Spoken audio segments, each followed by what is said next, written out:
Delimitation మహిళా reservation బిల్లులపై ప్రభుత్వానికి ప్రతిపక్ష పార్టీ మధ్య ఏమాత్రం ఏకాభిప్రాయం కుదరనటువంటి పరిస్థితిని చూస్తున్నాం. ఎందువల్ల సార్? అంటే ఫస్ట్ అర్థం చేసుకోవాల్సింది, అసలు మహిళా రిజర్వేషన్ బిల్లు ఇప్పుడు ఎందుకు మళ్ళీ పార్లమెంట్కు రావాలి? అది ఆల్రెడీ ఆమోదం పొందింది కదా.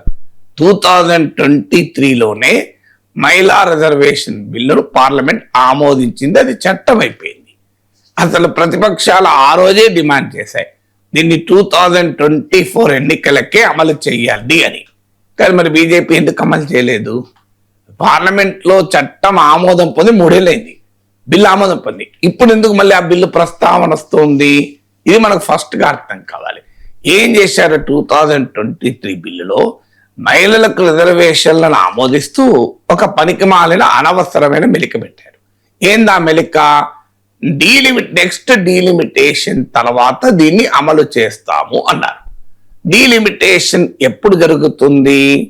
ఎప్పుడు జరగాలి అంటే రాజ్యాంగంలో ఉన్నది ఏంటంటే, మీకు 2000 మొదలు ఇందిరాగాంధీ ప్రభుత్వము పార్లమెంట్ సీట్ల సంఖ్య పైన ఫ్రీజ్ విధించింది, అంటే స్తంభింపజేసింది. ఆ తర్వాత అటల్ బిహారీ వాజ్పేయి మరోసారి 25 ఏళ్ల పాటు పార్లమెంట్ సీట్ల పైన ఫ్రీజ్ విధించారు. అందువల్ల 2026 తర్వాత జరిగేటువంటి ఫ్రెష్ సెన్సెస్ ఆధారంగా డీలిమిటేషన్ చేసి అప్పుడు మీకు డీలిమిటేషన్ చేయాల్సి ఉంటుంది. సో ప్రభుత్వానికి ఏంటంటే మహిళా రిజర్వేషన్లను అనవసరంగా డీలిమిటేషన్తో లింక్ చేసే వరకు ఇప్పుడు 2026 సెన్సెస్ జరుగుతున్నాయి. ఇది అయ్యాక డీలిమిటేషన్ ఒక 3-4 ఏళ్ళు పడుతుంది. అది అయ్యాక మీకు 2029 ఎలక్షన్స్ కాస్త అయిపోతాయి. అందుకే ఇప్పుడు ఎత్తుగడగా ఏం చేస్తున్నారు? డీలిమిటేషన్ ను లేటెస్ట్ సెన్సెస్ ప్రకారం కాకుండా 2011 సెన్సెస్ ప్రకారమే చేసి మేము మహిళలకు రిజర్వేషన్లు ఇస్తాం, సీట్లు పెంచి అంటున్నారు. సో ప్రతిపక్షాలు అనేది అసలు ఈ గందరగోళం ఎందుకు? మీరు మహిళా రిజర్వేషన్లను డీలిమిటేషన్తో డీలింక్ చేయండి, సరిపోతుంది. చాలా simple amendment bill, women reservation బిల్లుకు ఒక అమెండ్మెంట్ తేవాలి. డీలిమిటేషన్ తర్వాత చేస్తామన్నది తీసేసి ఎగ్జిస్టింగ్ నెంబర్స్ తో చేయొచ్చు. ఇప్పుడు 543 సీట్స్ ఉన్నాయి, ఆటోమేటిక్గా 181 ఎంపీలు ఉమెన్ ఎంపీలు తీసుకురావచ్చు కమిట్మెంట్ ఉంటే. కానీ సమస్య ఏంటంటే బీజేపీలోనే పురుష పొంగవులు అంగీకరించరు. అది చెప్పలేక డీలిమిటేషన్ చేసి 543ని 850 చేసి అందులో 1/3 ఇచ్చేసారనుకోండి, మగవాళ్ళకు ఉండే సీట్లు ఏమాత్రము మారవు, అదనంగా పెరిగినవి మాత్రమే మహిళలకు ఇవ్వచ్చు. అందువల్ల తమ పార్టీలోనే ఉన్న మెన్ ఒప్పుకోవడం లేదు గనక డీలిమిటేషన్తో దీన్ని అనవసరంగా లింక్ చేశారు. ఇది చెప్పుకోలేక ప్రతిపక్షాలు బదనాం చేస్తున్నారు. మీరు మహిళా రిజర్వేషన్లను ఆమోదించడం లేదు. అసలు మహిళా రిజర్వేషన్లకు ఎవరు వ్యతిరేకం? అది ఆల్రెడీ చట్టం అయిపోయింది, అన్ని పార్టీలు ఆమోదించే చట్టమే అయిపోయింది. మీరు అమలు చేయకుండా 3 ఏళ్ల దాకా ఆపి కూర్చున్నారు. 2023లోనే చట్టమైంది, 2024 ఎలక్షన్స్లోనే అమలు చేయొచ్చు.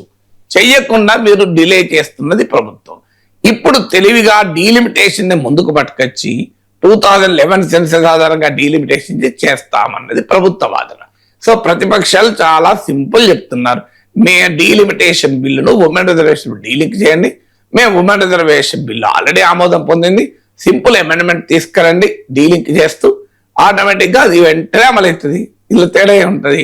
అందువల్ల మహిళా రిజర్వేషన్ అడ్డుకుంటున్నది ప్రతిపక్షం కాదు, మహిళా రిజర్వేషన్ అడ్డుకుంటున్నది ప్రభుత్వం, అధికార కూటమి, ఎన్డీఏ కూటమి అడ్డుకుంటుంది మహిళా రిజర్వేషన్. ఇక నెక్స్ట్ క్వశ్చన్ వస్తే డీలిమిటేషన్ పైన ప్రతిపక్షాలకు సీరియస్ అబ్జెక్షన్స్ ఉన్నాయి, సీరియస్ కన్సర్న్స్ ఉన్నాయి. ప్రతిపక్షాలకే కాదు, ప్రతిపక్ష పాలిత రాష్ట్రాలకు కన్సర్న్స్ ఉన్నాయి.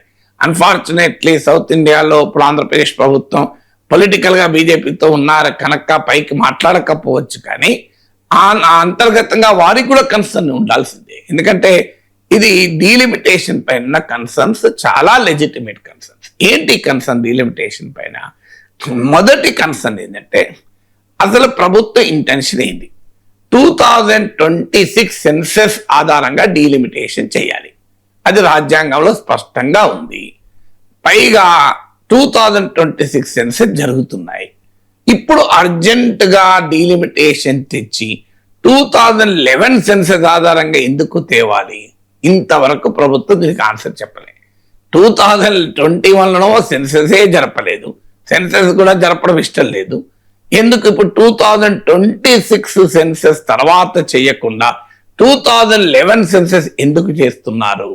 ఇది మొదటి క్వశ్చన్.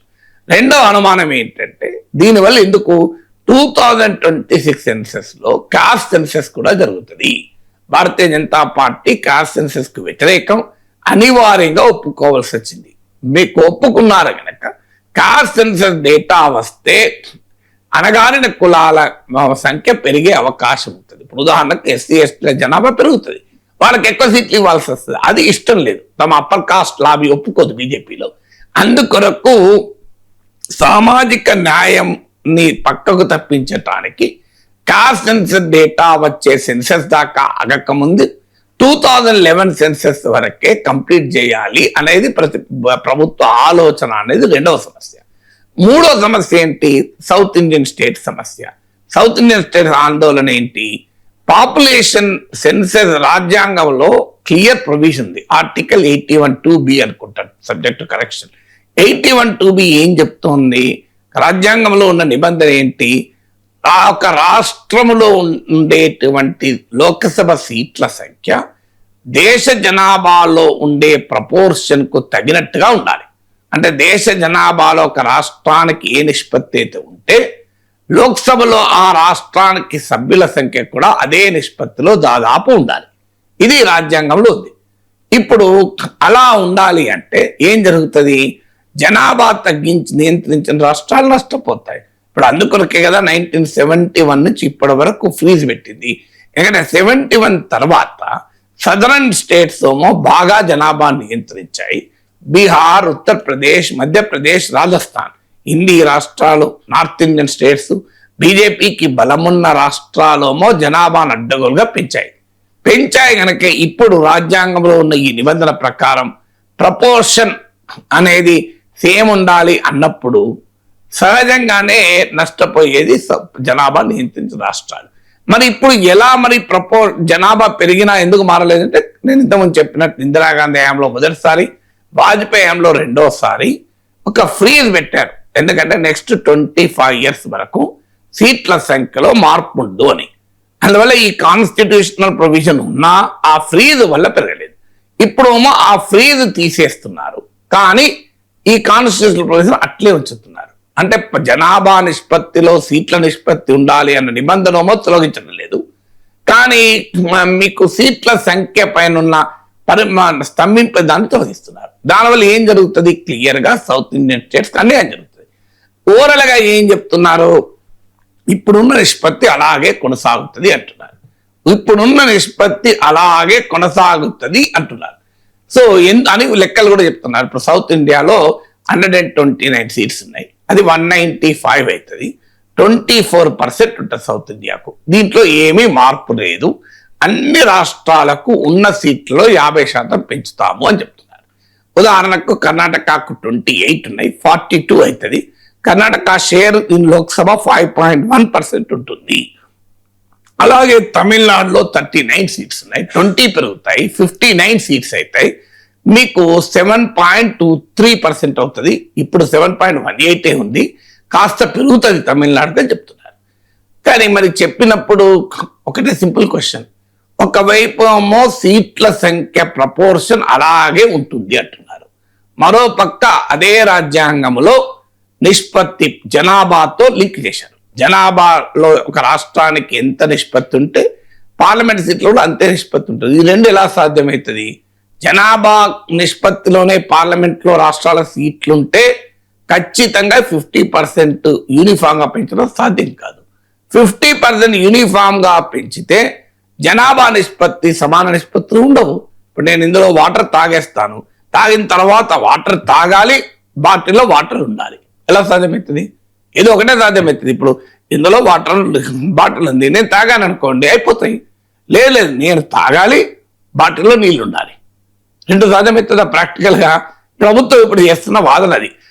జనాభా నిష్పత్తికి తగినట్లుగా పార్లమెంట్ లో సీట్ల నిష్పత్తి ఉంటుంది అంటున్నారు, పైగా మేము యూనిఫామ్ గా 50% పెంచుతామంటున్నారు. ఇది ఎలా సాధ్యమవుతుంది? కోర్టులో కూడా నిలబడదు. రెండోది ఏంటి? రూరల్ స్టూడెంట్స్ ఇస్తున్నారు. అయ్యా బిల్లులో పెట్టవయ్యా 50% పెంచుతాం సమానంగా అంటే పెట్టడం లేదు.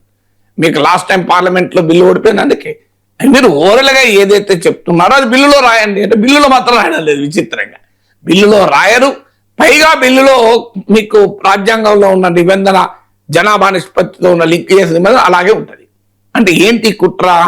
క్లియర్గా సౌత్ ఇండియన్ స్టేట్స్కి అన్యాయం చేయడమే. ఇది దేశంలో ప్రతిపక్షాలు అంగీకరించే అవకాశమే లేదు. ఇది రెండవది. మూడవది, ఈవెన్ యూనిఫామ్ గా 50% పెంచినా బ్యాలెన్స్ ఆఫ్ పొలిటికల్ పవర్ పోతుంది. ఎందుకు పోతుంది అంటే ఉత్తరప్రదేశ్లో 80 ఉన్నాయి, అది 120 అవుతుంది. ఉత్తరప్రదేశ్లో ఇప్పుడు 80 ఉన్నాయి, ఉదాహరణ కేరళలో 20 ఉన్నాయి, తెలంగాణలో మీకు ఆంధ్రప్రదేశ్లో 25 ఉన్నాయి, తెలంగాణలో 17 ఉన్నాయి. యూపీకి ఆంధ్రప్రదేశ్కి ఇప్పుడున్న డిఫరెన్స్ చూడండి, 80 - 25 55 సీట్స్ డిఫరెన్స్. రేపు ఏమవుతుంది? యూపీకి 120 అవుతుంది, ఆంధ్రాకి ఎంత అవుతుంది? 37 కావచ్చు లేదా 38 కావచ్చు. 120 - 38 ఎంత? 82 అవుతుంది. అంటే తేడా ఎంతకు పెరిగింది? 55 నుంచి 82కి పెరిగింది. మరి తేడా పెరగలేదా? అందువల్ల ఈవెన్ 50% పెంచినా బ్యాలెన్స్ ఆఫ్ పవర్ వైడన్ అవుతుంది, ఇప్పుడున్న దానికన్నా పెరుగుతుంది. ఇది మూడో సమస్య. నాలుగో సమస్య ఏంటంటే డీలిమిటేషన్ ఏ రకంగా చేస్తావు? జమ్మూ కాశ్మీర్ అనుభవం ఉంది, అస్సాం అనుభవం ఉంది. క్లియర్గా బీజేపీకి ఉపయోగపడేలా కాన్స్టిట్యున్సీ బౌండరీస్ మార్చారు. అస్సాంలో ఉదాహరణకు ముస్లిం డామినేటెడ్ అసెంబ్లీ సీట్ 33 నుంచి 22 తగ్గించారు. జమ్మూ కాశ్మీర్లో హిందూ మెజారిటీ జమ్మూలో పెరిగాయి, ఆ స్థాయిలో కాశ్మీర్లో పెరగలేదు.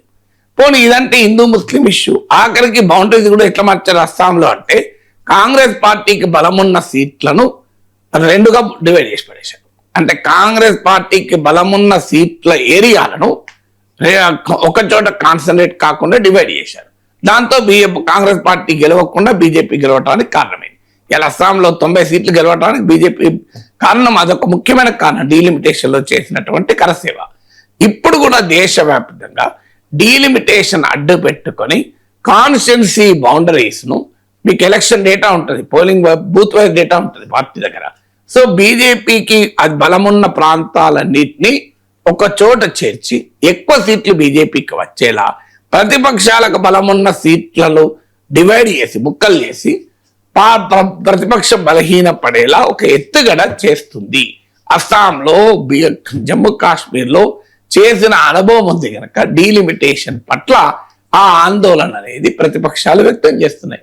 సో ప్రతిపక్షాల డీలిమిటేషన్ పైన వ్యక్తం చేస్తున్న ఆందోళన, దీంతో పాటు అసలు 543 సీట్లుంటేనే ఎంపీలు ఏం మాట్లాడుతున్నారో ఎవరికి అర్థం కావడం లేదు.